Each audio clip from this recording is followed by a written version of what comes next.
नमस्कार, मैं शिवेंद्र मिश्र। आज का जो हमारा वीडियो है मित्रों, ये अपने पिछली श्रृंखला से जुड़ा हुआ है। अपनी इसी श्रृंखला के 2 वीडियो आपको प्राप्त हो चुके हैं। आज का जो हमारा वीडियो है, इसमें हम आपको बताएंगे कि क्या कार्य बिल्कुल भी नहीं करने चाहिए जिनसे पितरों की रुष्टता, पितरों का कोप, पितरों का क्रोध प्राप्त होता है, जिसके कारण जीवन में पितृदोष से संबंधित समस्याएं गहन रूप से प्रबल हो सकती हैं। मित्रों, अधिक समय न लेते हुए शुरू करते हैं अपना वीडियो।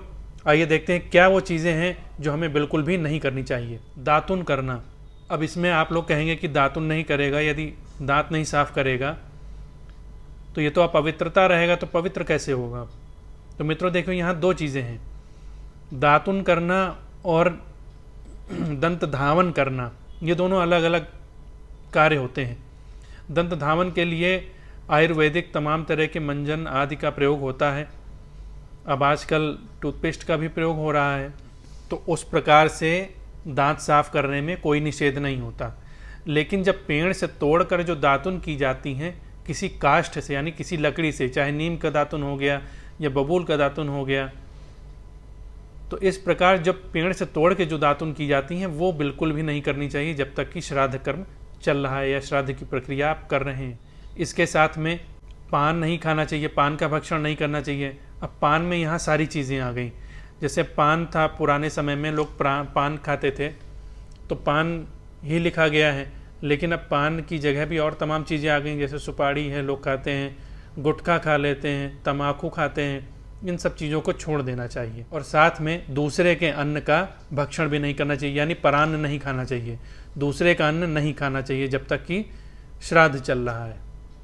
तो ये तो कुछ विशेष बातें हैं जिनको श्राद्धकर्ता को ध्यान में रखना चाहिए, अपने दिनचर्या में लाना चाहिए। क्योंकि यदि वो पवित्र नहीं रहेगा, इन कार्यों को नहीं अपनाएगा, इन बातों को नहीं अपनाएगा, तो उसका जो किया हुआ श्राद्ध है उसका पूर्ण फल प्राप्त नहीं होगा। तो इन चीज़ों को ध्यान में रखना चाहिए। इसके साथ में श्राद्ध कर्म में लोहे के बर्तनों का प्रयोग नहीं करना चाहिए। लोहे के दर्शन से पितरों को कष्ट प्राप्त होता है, तो लोहे के बर्तन का प्रयोग बिल्कुल भी नहीं करना चाहिए।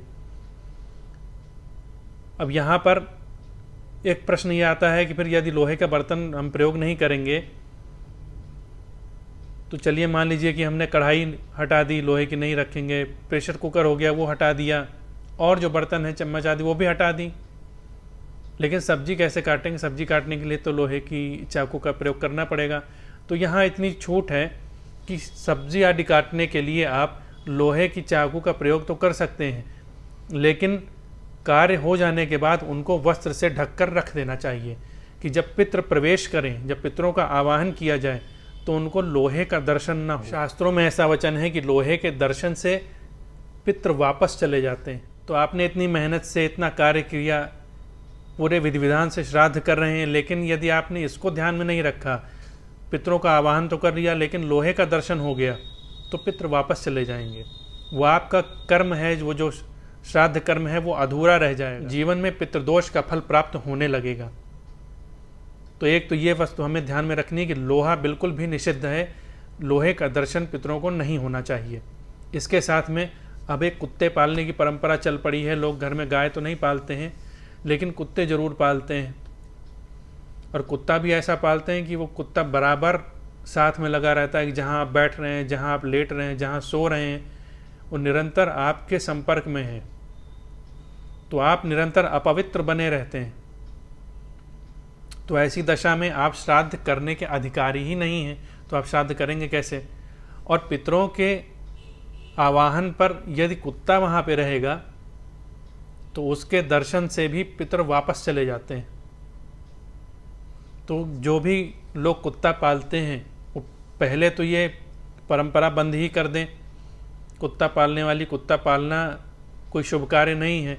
शास्त्रों में वचन है कि जिनके घर में कुत्ते पले होते हैं वहाँ की पूजा न देवता ग्रहण करते हैं न पितृ ग्रहण करते हैं। आप आवाहन तो करेंगे, लेकिन जब आह्वान करके बुलाएंगे तो वो देखेंगे कि कुत्ता, तो कुत्ते को देखते ही वो लौट जाएंगे। तो आपकी सारी पूजा व्यर्थ हो जाएगी। सारा आपका जितना भी आपने व्यय किया है, जितना भी आपने विधि विधान किया है, सब व्यर्थ चला जाएगा, क्योंकि उस पूजा को ग्रहण करने वाले ही वहाँ से चले गए।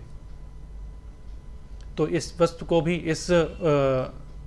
ये एक बहुत विशेष पॉइंट है, इसको भी ध्यान में रखना अति आवश्यक है। यदि हम मान लीजिए पाल ही लिया है तो कम से कम इतना करें कि जब आप श्राद्ध करें या जितने समय में भी श्राद्ध हो तो उसको कहीं बाहर बांधें। कस्तूरी, लाल चंदन और गोरोचन इनका प्रयोग बिल्कुल भी नहीं करना चाहिए। ये पितृकर्म में बिल्कुल ही निषिद्ध हैं। इनका यदि आप प्रयोग करेंगे तो पितरों को कष्ट प्राप्त होता है, पितृ अप्रसन्न होते हैं, क्योंकि ये उनको वस्तुएं अप्रिय हैं। ध्यान रखें, कदम्ब, केवड़ा, कनेर, बेलपत्र ये सब बिल्कुल भी निषिद्ध हैं। पितृकर्म में इनका बिल्कुल ही प्रयोग नहीं करना चाहिए, कभी भी प्रयोग नहीं करना चाहिए। साथ में इसके अतिरिक्त तेज गंध वाले, जिनकी खुशबू बहुत तेज होती है, जैसे गुलाब, और साथ में लाल रंग वाले पुष्प और काले रंग वाले पुष्पों का बिल्कुल भी प्रयोग नहीं करना चाहिए। इनको देखते ही पितृ रुष्ट हो जाते हैं। इनके दर्शन से पितरों को कष्ट प्राप्त होता है, क्योंकि पितरों को ये वस्तुएं अप्रिय हैं। तो यदि आप उनके अप्रिय कार्य करेंगे, जो कार्य आप करेंगे उनको अप्रिय लगेगा, तो उनकी प्रसन्नता आपको प्राप्त नहीं होगी। उल्टे वो रुष्ट होकर श्राप दे सकते हैं, कष्ट दे सकते हैं, तो जीवन में पितृदोष का प्रभाव दिखने लगेगा। इसके अतिरिक्त पितरों के निमित्त जो धूप दी जाती है उसमें सूखा गुग्गुल या केवल घी या केवल गुग्गुल नहीं देना चाहिए। घी में आप गुग्गुल मिला के दे सकते हैं, धूप में घी गुग्गुल शक्कर मिला के दे सकते हैं, और कोई धूप भी दे सकते हैं, लेकिन केवल घी डालना या केवल गुग्गुल की धूप देना ये निषिद्ध है। पितृकर्म में जो भी भोजन आप पितरों के निमित्त बनाया जा रहा है, ध्यान रखना चाहिए कि उसमें यदि कीड़े पड़े हुए हों, अगर उसमें बाल पड़ गया हो, या भोजन को बनाते समय या भोजन बनने के बाद उस भोजन पर कुत्तों की दृष्टि पड़ गई हो, तो वो पितरों के निमित्त निवेदित नहीं करना चाहिए, पितृ रुष्ट होते हैं। पितरों के कर्म में मसूर, अरहर, गाजर, प्याज, लहसुन, हींग, काला नमक, बैंगन, सिंघाड़ा, जामुन, कैथा, काला जीरा, चना, ये सब वस्तुएं पितृकर्म में बिल्कुल निषिद्ध हैं। पितरों के निमित्त इन वस्तुओं को कभी भी निवेदित नहीं करना चाहिए। ये वस्तुएं पितरों को अप्रिय हैं। तो यदि अप्रियता की मात्रा यदि बढ़ती जाएगी, जितना भी आप पितरों को रुष्ट करेंगे, तो जीवन में भौतिक जीवन से संबंधित, आध्यात्मिक जीवन से संबंधित उतना ही कष्ट प्राप्त होता रहेगा।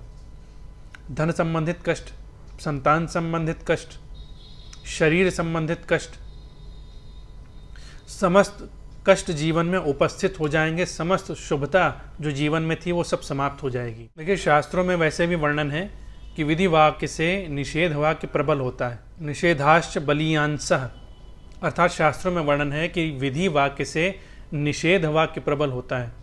कि विधि वाक्य यानी जो करणीय है, जो करने योग्य है, वो कार्य को कहते हैं विधि वाक्य, और जो निषेध, जो ना करने योग्य है, जिनके लिए शास्त्रों में मना किया गया है, उनको कहते हैं निषेध वाक्य। तो यदि विधि वाक्य आप नहीं करते हैं, यदि विधि वाक्यों को नहीं मानते हैं, तो ज़्यादा से ज़्यादा यही होगा कि उसका जो फल है, जो शुभ फल है, वो आपको नहीं मिलेगा। लेकिन यदि निषेध वाक्यों को करते हैं, जो शास्त्रों में करने के लिए मना किया गया है, यदि आप उन कर्मों को करते हैं, तो बहुत ही बड़ी हानि की आशंका बनी रहती। पितरों के लिए जितना प्रिय है उतना तो हमें करने का प्रयास करना चाहिए, लेकिन साथ में जो निषेध वाक्य कहे गए हैं कि क्या नहीं करना चाहिए, उनको विशेष रूप से ध्यान में रखना चाहिए। अगर जो निषेध है उसको आप कर देते हैं तो आपको पितरों का कोप प्राप्त होगा, पितरों का रुष्टता प्राप्त होगी। जीवन में पितृदोष की जो भी लक्षण होते हैं वो प्रकट होने लगेंगे। पितृदोष के जो भी प्रभाव होते हैं जीवन में, वो सब आपको दिखने लगेंगे। धीरे धीरे करके जो भौतिक जीवन में जो भी उन्नति है, घर में जो भी सुख शांति है, वो सब धीरे धीरे जाने लगती है। उन सब की धीरे धीरे क्षीणता होती है।